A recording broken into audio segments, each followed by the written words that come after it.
नमस्कार दोस्तों, मेरा नाम निखिल द्विवेदी है। मैं रेंज फॉरेस्ट ऑफिसर के पद पर लालगंज आजमगढ़ उत्तर प्रदेश में तैनात हूँ।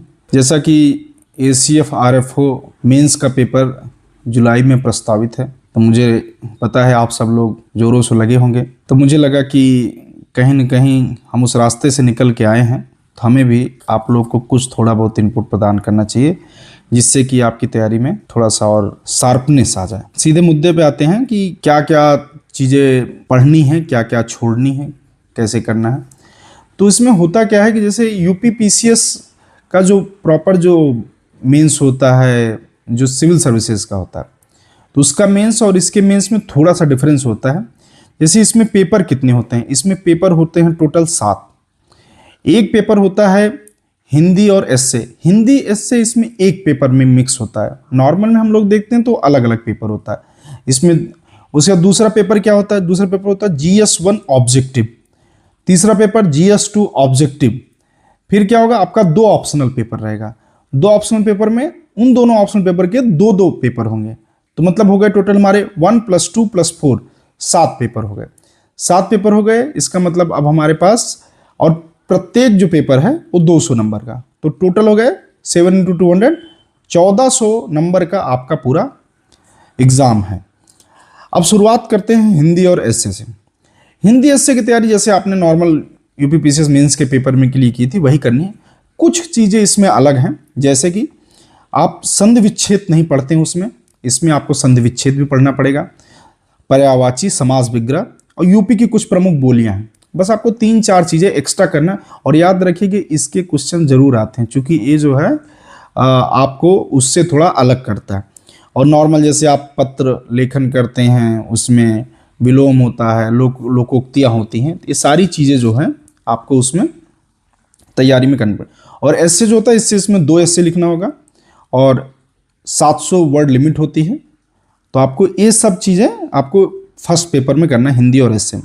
आपको इसमें बहुत ध्यान रखना है कि आपको बैलेंस बना के रखना है। ये नहीं कि आपने हिंदी में पूरा अपना आधा से ज़्यादा समय हिंदी में दे दिया, आंसर लिखते समय पता चला एस्से आपका खराब हो गया।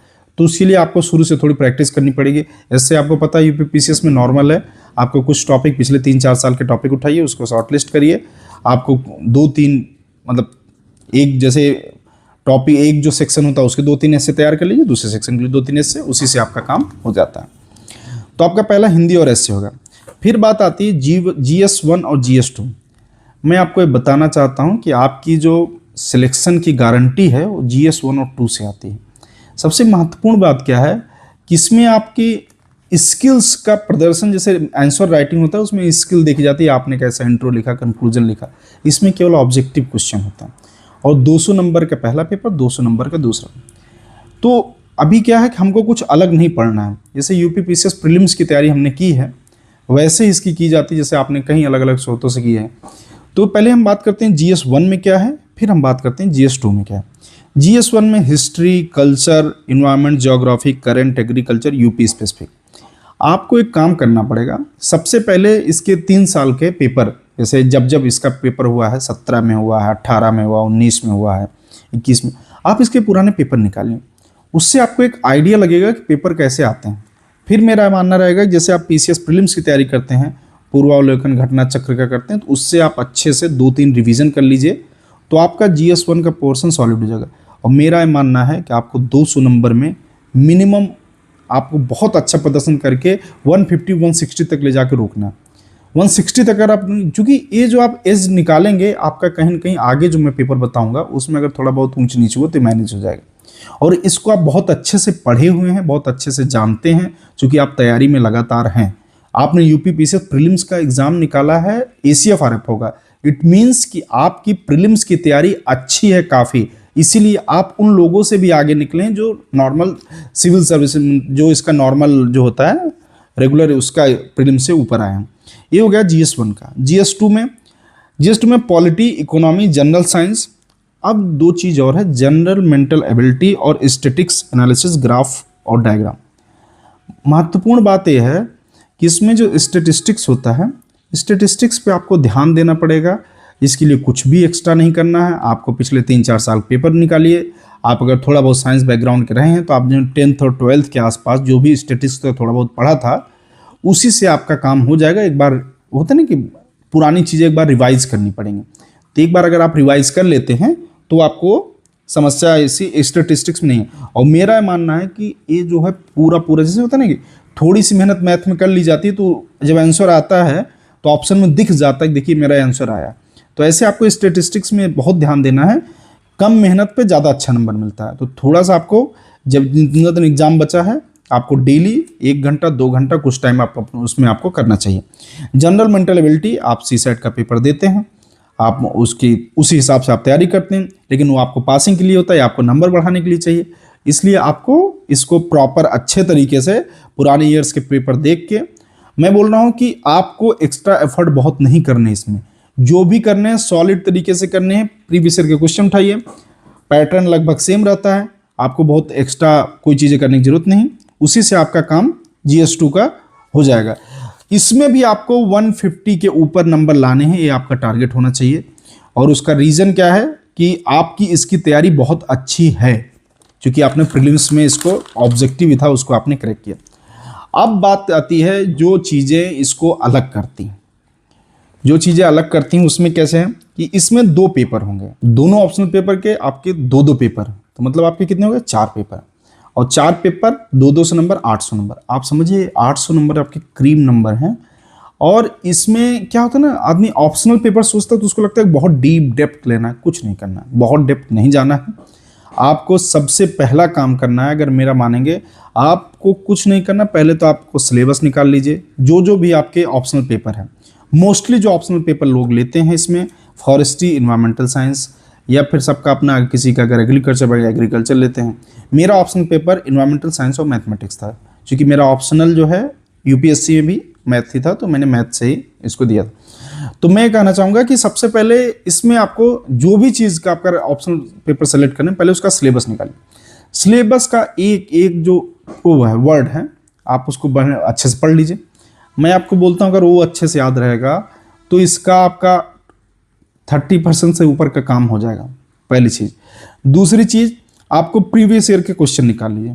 आपको मैं बहुत ही इन्वायरमेंटल साइंस की अगर बात करूँ मैं, तो आपको पेपर देख के लगेगा कि मैंने जो नॉर्मल तैयारी किया है, जो इन्वायरमेंट के लिए आपने GS में, उसी से हमारा काम हो जाएगा।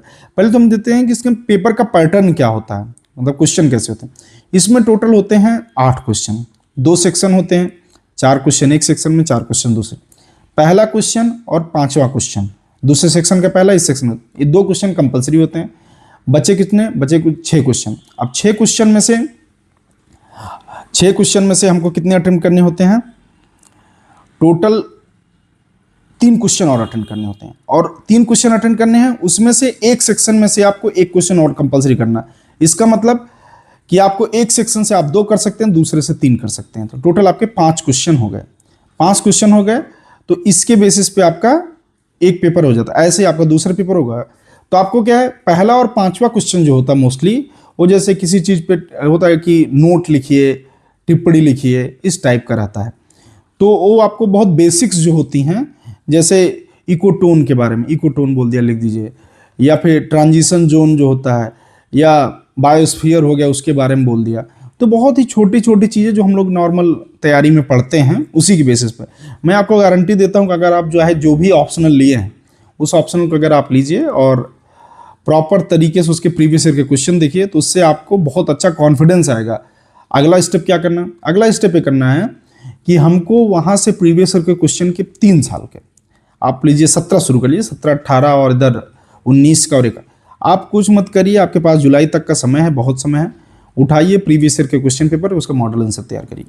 उसके अलावा कहीं से एक भी अक्षर मत पढ़िए, आप मॉडल आंसर तैयार करिए, उसी को पढ़िए, रटिए, जो मन के करिए, आप ले जाके उसको वहाँ पर उतार के आइए। लेकिन इसमें यूनिक क्या करना है, यूनिक ये करना है कि हमको सबसे पहले तो वहाँ पर डायग्राम, डेटा, जो जैसे आंसर राइटिंग में बहुत ही सुंदर दिखना चाहिए। तो अगर आप ये सारी चीज़ें कर देंगे, क्योंकि इसमें क्या बहुत अलग कोई नहीं कर सकता इस जो अपने ऑप्शनल पेपर होते हैं। जैसे हम नॉर्मल, अगर हम पहले UP PCS में था या UPSC में ऑप्शनल, उसमें आप बहुत एक्स्ट्रा इनपुट डाल, इसमें बहुत एक्स्ट्रा इनपुट नहीं, लेकिन जो भी इनपुट डालेंगे वो आपको बहुत अलग करेगा लोगों से। तो मेरा ये मानना है कि आपको ऐसे ही आपको थोड़ा सा मॉडल आंसर तैयार कीजिए 3-4 साल का, आपका इन्वायरमेंटल साइंस का है या फिर आपका फॉरेस्ट्री का है। अब इन्वायरमेंटल साइंस पढ़ना का है, पढ़ना आपको मैं बताऊं कि आपने जो भी तैयारी किया है नॉर्मल आपके रूटीन वे में इन्वायरमेंटल की, आपने कोई एक बुक प्रेफर किया होगा, या तो आपने शंकर आईएएस के लिया होगा, या आपने दृष्टि की पढ़ा होगा, किसी की भी पढ़ा होगा आपने बुक, या आपने यूपीएससी हिंदी का अच्छा इन्वायरमेंट का आपका बहुत अच्छा इनका नोट्स है, आप उससे पढ़े होंगे। तो इसके बेसिस पे आपने वहाँ से जो भी तैयार किया है वहीं पर जाके आपको अपने क्वेश्चंस का मॉडल आंसर तैयार करना है, और एक्स्ट्रा एफर्ट लेना, हमको पीएचडी नहीं करनी है। अगर आप टॉपिक देखेंगे इनके तो उसमें ही आपको पता चल जाएगा कि हमको बहुत डीप डेप्थ नहीं जाना है। तो आपका पहली चीज़ तो क्लियर हो गया कि हमको पढ़ना कैसे है। ये तो मैंने इन्वायरमेंटल साइंस का बता दिया। अगर आपको फॉरेस्ट्री पढ़ना है तो फॉरेस्ट्री मैंने फॉरेस्ट्री से दिया ना, मैं तो मैथ से दिया हूँ, लेकिन एक मणिकंदन करके कोई बुक आती है, उससे लोगों का फॉरेस्ट्री का काम हो जाता है।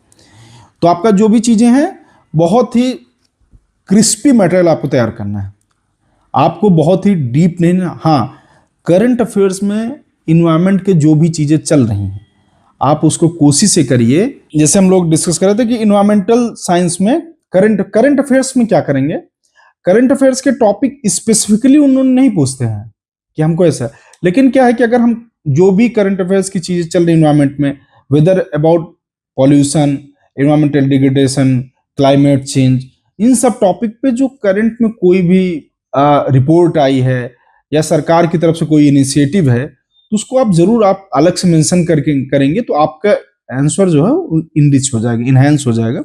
जैसे इन्वायरमेंटल साइंस में 2 पेपर होते हैं, और मुझे लगता है कि जितने लोग भी इसमें सेलेक्ट होंगे सबका 90% ज़्यादा इन्वायरमेंटल साइंस रहता है। तो उसमें पहले पेपर में जैसे मैंने बताया था कि इन्वायरमेंटल इकोलॉजिक प्रिंसिपल, मतलब जो इन्वायरमेंटल के बेसिक्स जो चीजें होती है, इन्वायरमेंटल सक्सेशन। अब देखिए आप इन्वायरमेंटल सक्सेशन बारे में लोग ठीक ठाक पढ़ते हैं जीएस के पेपर में, पेपर 3 में। तो इसमें भी आपको थोड़ा सा कॉन्सेप्ट ऑफ इकोसिस्टम, फिर नेचुरल रिसोर्सेज,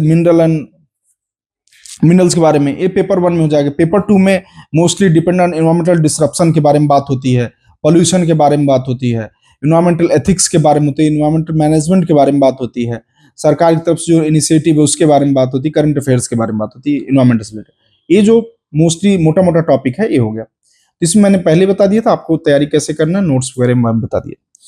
अब इसके बाद होता है 150 नंबर का इंटरव्यू होता है। वो इंटरव्यू भी आपका मोस्टली इसी से रिलेटेड रहता है, और आपका वो जब मीन्स के आगे बढ़ेंगे तो फिर इंटरव्यू के बारे में बता देंगे। जहां तक इसकी जॉब के बारे में बात है, तो जॉब है बहुत ही, जो नेचर लवर हैं या फिर जिनको लगता है कि मतलब वो तो प्रकृति के साथ जुड़ करके हमें काम करना है, तो इसमें आपको बहुत सारा स्कोप है।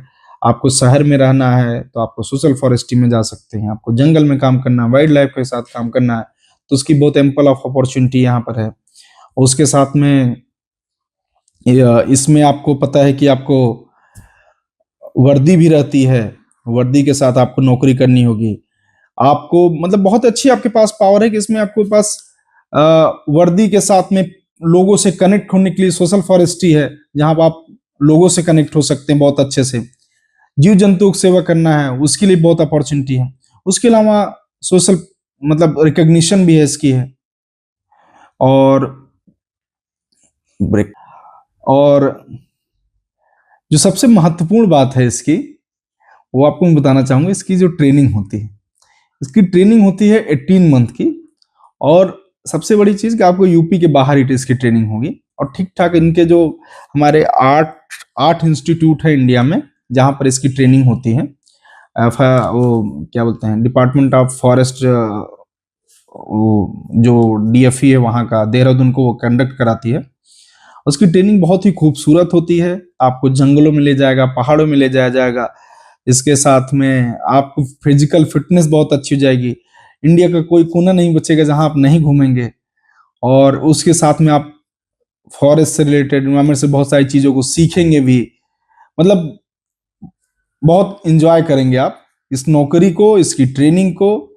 और इसके साथ में आपका हेल्थ वगैरह भी बहुत सही रहेगा, क्योंकि नौकरी में आप पर्यावरण के साथ मिल के काम करेंगे। ठीक है, तो आप अच्छे से तैयारी करिए। बहुत बहुत धन्यवाद।